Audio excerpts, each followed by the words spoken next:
Morning. You can see behind me that I'm not in my garage today. I'm actually at work. And I've had this thing running through my head about the next session. And I thought, well, you know what? I think I'll try this out here and try this at work. And it looks like it's going to be pretty good. You can actually see me. Anyways, when we were talking about Apostle Paul, we were referencing the book Paul Behaving Badly. Kind of did away with the fact that he's not a chauvinist. You know, we disproved that. So now the authors are saying, well, he's a hypocrite. And all right, I guess let's see what this got to say. And the authors actually went pretty deep, and I had to read it a few times, this section, because some of it was just too deep for me, and I read it, but one thing did strike me, and that's going to make Pastor Chad squirm a little bit, I think. So I decided, we're going to do this just because. So is Apostle Paul, is he a hypocrite? I mean, he's saying one thing and doing another, or saying one thing and saying another. I don't know. Well, one of the things that came up, and what we got to remember, is that Paul's really he's really apostle for the Gentiles. He's just really, I mean, just fully on for them. And we recall that he was a zealot. Oh my gosh, for the Pharisees. Oh, he was just horrid for the Christians, stoning them out. He did everything to the Christians, and so he, as Pastor Chad said, he's going down the road to Damascus, and Jesus appears before him, and he falls to his knees, and are you the Lord? And, yeah. Why are you, Jesus? Why are you persecuting me? I don't get it. And so that was Paul's beginning. Well, when he's doing this, Pastor Chad alluded to a bit, is that, he had the Gentiles. There were some that were for it, not a lot. They didn't really have much faith in they're more into the adultery and their drinking, they're carrying on. And there are some that are they're okay with the whole Christian thing. In fact, they're baptizing themselves, having the bucket challenge of their day. They're throwing themselves in the rivers and baptizing themselves. But we know that even from Mosaic or Moses times, there's one other thing you got to do to be a Jew, and that's getting circumcised.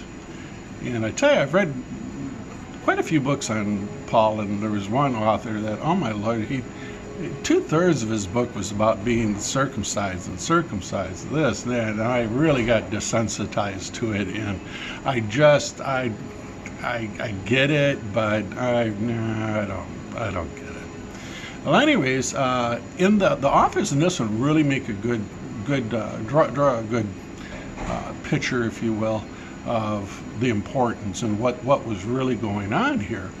And the problem is, we got the Jewish people, the Jews, following the Torah, going back to Mosaic times, and the big thing is you got to be snipped. That's just the rules.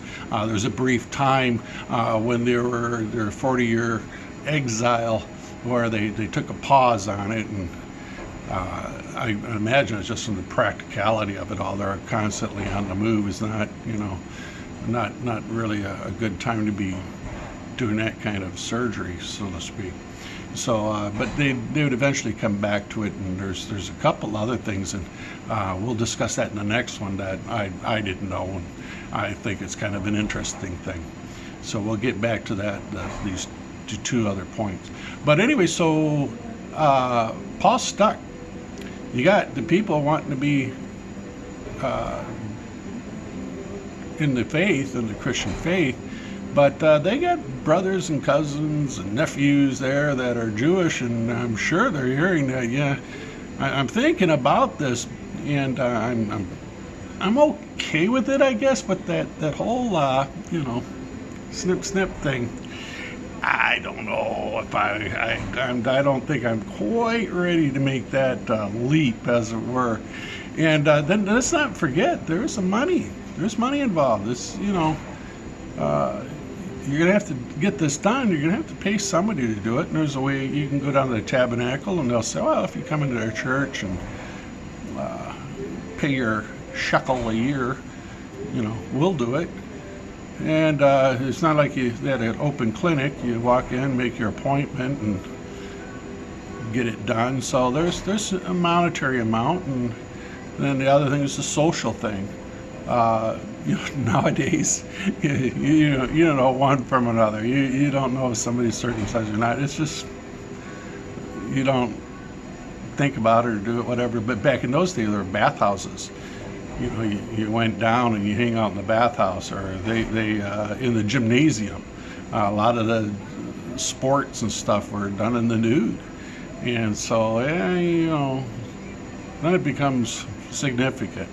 So there's that whole social thing going on, and so you got these Gentiles. I'm thinking about it. They're on the fence. They're not sure, and so Paul's stuck. He really wants them to be in the faith, and to him, it's like, man, it's more important to be in the faith than to get the snip. And so he's like, I don't know, how am I going to do this? Well, there's a convention, as it were, down in Jerusalem. And he goes down there to make his point. He's going to make his argument that, listen, these people want to be in the faith. It's not that important in the big picture. It's more important to get their souls than it is to, go from a turtleneck to a crew neck. And so he goes down and he makes the argument, and he wins. He does it.